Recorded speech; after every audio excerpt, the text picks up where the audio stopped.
segundo São Mateus. Glória a vós, Senhor. Naquele tempo, João estava na prisão. Quando ouviu falar das obras de Cristo, enviou-lhe alguns discípulos para lhe perguntarem: és tu aquele que há de vir, ou devemos esperar um outro? Jesus respondeu-lhes: ide contar a João que estás ouvindo e vendo. Os cegos recuperam a vista, os paralíticos andam, os leprosos são curados, os surdos ouvem, os mortos ressuscitam e os pobres são evangelizados. Feliz aquele que não se escandaliza por causa de mim. Os discípulos de João partiram e Jesus começou a falar às multidões sobre João. O que fostes ver no deserto? Um caniço agitado pelo vento? Que fostes ver? Um homem vestido com roupas finas? Mas os que vestem roupas finas estão nos palácios dos reis. Então o que fostes ver? Um profeta? Sim, eu vos afirmo, e alguém que é mais do que um profeta. É dele que está escrito: eis que envio o meu mensageiro à tua frente. Ele vai preparar o teu caminho diante de ti. Em verdade vos digo, de todos os homens que já nasceram, nenhum é maior do que João Batista. No entanto, o menor no reino dos céus é maior do que ele. Palavra da salvação. Glória a vós, Senhor. Podemos nos sentar, queridos irmãos e irmãs. O terceiro domingo do Advento vem nos convidar, queridos, à alegria e à esperança por um Deus que pode fazer brotar do deserto um jardim florido, um jardim cheio de belas flores, de plantas e de vida. Jesus, ele vem nos falar hoje que ele quer transformar um deserto em jardim nas nossas vidas. Quer transformar aquilo que é sofrimento em alegria, o que é tristeza em alegria e o que é morte em vida. Nesse sentido, Deus quer contar com a nossa participação, quer contar com a nossa ajuda, porque Ele não deseja que nós, nesse tempo do Advento, nós estejamos acomodados diante daquilo que na nossa vida é deserto, aquilo que está morto na nossa vida.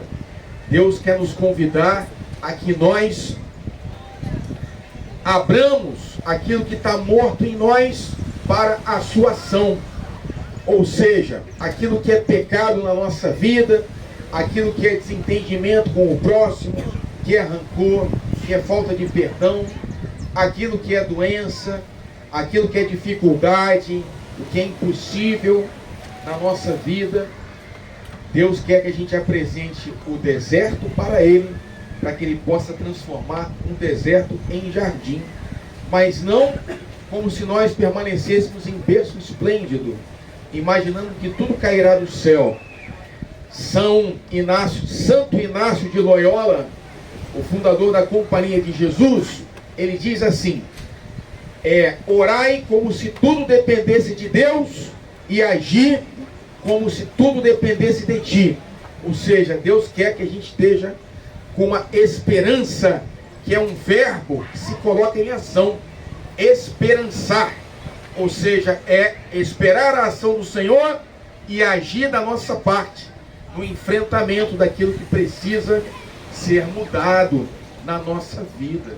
Algumas pessoas chamam isso de proatividade, né? De você ter iniciativa em Deus, porque Deus, ele multiplica aquilo que nós fazemos de acordo com a sua vontade e abençoa e conduz. Nesse sentido, Isaías quer nos proclamar hoje: Deus quer transformar o que é deserto na nossa vida num jardim florido. A mesma coisa então nos fala a carta de São Tiago. São Tiago nos conclama a nós sermos como o agricultor, né? Estamos falando de deserto e de jardim, né? Existe, né? Hoje em dia existe obras humanas, né, que fazem chegar ao deserto a água que traz a vida. E nós sabemos que a vida, ela brota da água. E sabemos também que a água, ela representa o Espírito Santo de Deus, que sacia a nossa sede, que nos lava e que nos faz ter a certeza da vida eterna, como Jesus diz para a mulher samaritana, que vai beber da água. Aliás, aqui, por exemplo, hoje o padre está sem água aqui, né? O pessoal não se lembrou que o padre sempre é bom ter um pouquinho de água para saciar a sua sede. E quem dá um pouquinho de água para o homem de Deus, terá a sua recompensa, né? Isso não foi um recado. A homilia não é recado, tá certo? É só uma ilustração, né? É ilustração. Então, a água, queridos irmãos, é um sinal do Espírito Santo, sobretudo quando ela é gelada, né? A água é gelada, então ela é. Então, a água é um sinal do Espírito Santo que nos traz essa hidratação, que é a presença de Deus na nossa vida. Sem a presença de Deus, meu irmão, nós sentimos sede e a nossa vida é um deserto. Mas quando tem água, nós, hidratados pela presença de Deus, a vida brota dentro de nós. Inclusive, os nutricionistas falam que é muito importante beber bastante água, né? É um sinal de saúde, né? Beber água, se hidratar. Também na nossa vida nós precisamos dessa água do Espírito Santo, que transforma o deserto em jardim. Então a carta de São Tiago nos convida, na segunda leitura, a sermos como os agricultores. O que o agricultor faz com a terra? Ele vai adubar a terra, ele vai cavar, vai semear, ele vai, né, preparar o terreno, na esperança que a semente produza muitos frutos.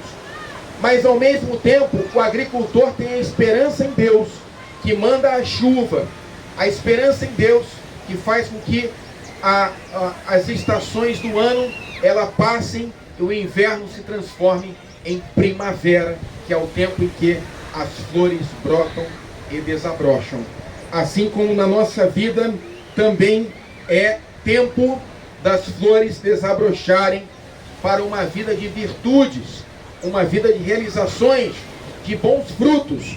E ao mesmo tempo, a carta de São Tiago, ela nos conclama a termos paciência, a não sermos pessoas que reclamam, que se queixam, pessoas que são reativas, né? Mas temos um modelo de Jesus, que é humilde e é manso e faz as coisas acontecerem através da paz que vem do Senhor. Né? Ao ler essa meditação, eu me lembrava muito do Sermão da Montanha, né? Bem-aventurados os pacíficos, deles é o reino dos céus. E lendo esse Sermão da Montanha, aquele grande líder indiano, Mahatma Gandhi, ele conduziu seu país à independência da Inglaterra pela não violência, né? É uma resistência sem violência. Também nos Estados Unidos, o grande líder negro do movimento pelos direitos civis, Martin Luther King, falava sobre a não violência, a desobediência civil, mas sem enfrentamento, sem guerra, sem confronto, sem mortes, sem assassinatos, né? É assim, é o caminho do cristão. O caminho do cristão é um caminho de não violência. Então nós somos convidados a enfrentar aquilo que está morto em nós e também na sociedade ao modo cristão, né? Que é esse modo ativo, mas ao mesmo tempo não violento. E no Evangelho de hoje, então, nós temos essa presença daquele que prepara o caminho como um bom agricultor, que é São João Batista. São João Batista, ele está preso e na prisão ele ouve falar de Jesus. Nós sabemos por que João Batista está preso.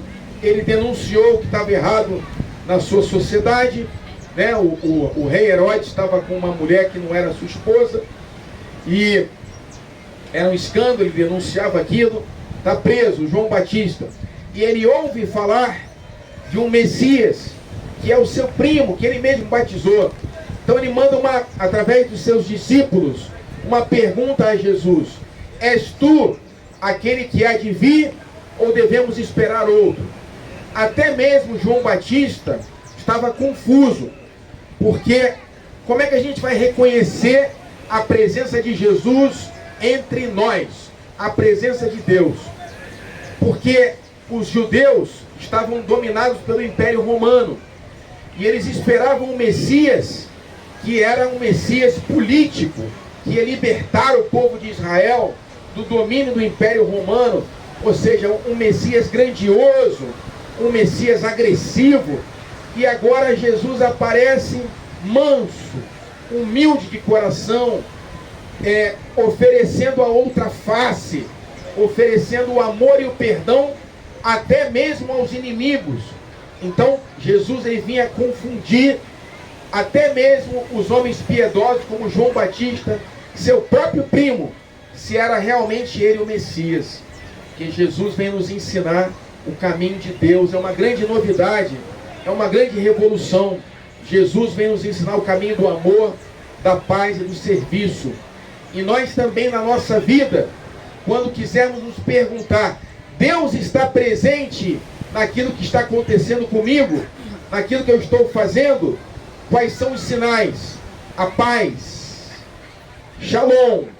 Se você tem paz naquilo que você está fazendo, na decisão que você está tomando, você sabe que Jesus está presente, que é a vontade de Deus que está acontecendo.